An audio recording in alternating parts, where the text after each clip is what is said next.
We're starting things off with a live look outside this morning at some of the road conditions in our area. Now, we're not seeing a lot of snow on the ground today, thankfully, but we are seeing quite a bit of ice. So as you're heading out for your morning commute today, make sure that you drive slowly and give other drivers plenty of space. So right now we are taking a look at school closings and delays. Right now, here are the schools that are on a 2-hour delay this morning. Meade, Tenasket, Omak, Reardon-Edwall School District, as well as St. George's School District on a 2-hour delay. This morning, Lakeland Joint School District is closed this morning. We'll be sure to keep you updated on all of the school closings and delays. You can also find them on our website, KREM.com, and we'll keep you updated here on our show. Now this morning we are also tracking power outages throughout our region. So right now Avista is reporting that over 1,200 of their customers are without power right now. Most of those outages are near Fruitland and Kettle Falls. Of course, we're continuing to track these outages and we'll bring you the latest updates on when power will be restored. Well, good morning, everyone, and thanks so much for joining us here on Up with KREM. I'm Channing Curtis. And I'm Tim Pham. Let's jump right into it and talk about the forecast because, golly, it is cold this morning. You will need the ice scraper, so be prepared to give yourself a little bit of extra time as you head out the door this morning. Meteorologist Thomas Patrick has been tracking all of this cold weather. And Thomas, cold weather might not be as exciting to track as the snow is, but nonetheless, you are very busy this morning tracking the conditions. Good morning. It just the temperature is just free falled overnight, especially once we got those clear skies. And just to put this in perspective, exactly a month ago today, it was 77 degrees. And this morning, it feels about 7 outside, so about 70 degrees colder, just a month difference from the early October that we had. Of course, we know that that was an unusually warm October, but right now, this is the coldest we've had so far this year. We're at 20 degrees with about a 10-mile-per-hour wind. That puts the wind chill at a balmy 9 out there. And yeah, the wind just cuts right through you as those temperatures are as cold as they are. Feels like 7 in Coeur d'Alene. A lot of areas feeling in the teens or so. Got 10 in Deer Park, 11 in Sandpoint, 15 out of Ritzville. Again, feels like temperature. That's when you combine the temperature and the wind speeds together. Not really any much precipitation except for a little bit near the Tri-Cities area, but I don't think much of that is hitting the ground. Instead, we actually have mostly clear skies at the moment, the reason why it is so cold, but at least that translates into a sunny day today. We're calling for mostly sunny skies, and temperatures do get just above the freezing mark, but this will begin a thaw and freeze cycle, so we are still expecting some icy side roads for the next several days because of that. Today is the midterm elections. People all across the country will cast their ballot today to choose their local and state leaders. Now, if your mail-in ballot is still sitting around, that's okay. It is not too late to go ahead and let your ballot be counted. In Washington, ballots are due by 8 p.m. tonight in a drop box. However, if you choose to mail it, it will need to be postmarked by 8, not just in a mailbox. Now, in Idaho, all polling locations will be open starting at 8 a.m. and they will close at 8 p.m. Both Washington and Idaho do allow for same-day voter registration and voting on Election Day. Now, if you have any issues with your ballot or just some general questions, you can always contact your county elections office. In Idaho, if you see misinformation around the election, the Secretary of State's office wants to know about it. We first told you about this last week. The office opened up a misinformation portal so you can report incorrect or harmful social media posts. They want to know about these claims so they can respond with correct and accurate information. A link to that portal can be found on the Idaho Secretary of State's website. Election officials all across the country will be working throughout the night to get every single vote counted. And while there are a lot of areas that will see results immediately, it can take days for others. Casey Decker from our exclusive Verify team has the fast facts on why that is. It's called Election Day, not Election Week. So how come we don't get some results for days?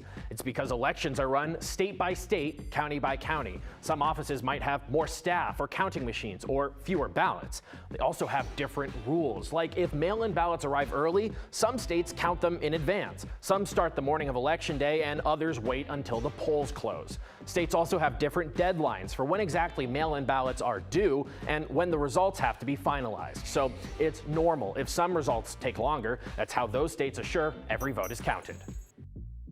Now, don't forget to stay right here on KREM 2 for live election night coverage all this evening. Our team coverage begins tonight at 4 p.m. with election coverage. Then we will be live on KREM 2 and on our YouTube page as the polls close, bringing you the latest results all night long.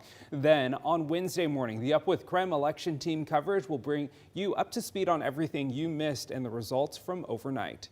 Well, ahead of today's elections, we are taking a look at what voters here in Washington and Idaho care about. So Nicole Hernandez is tracking what people in our area are interested in.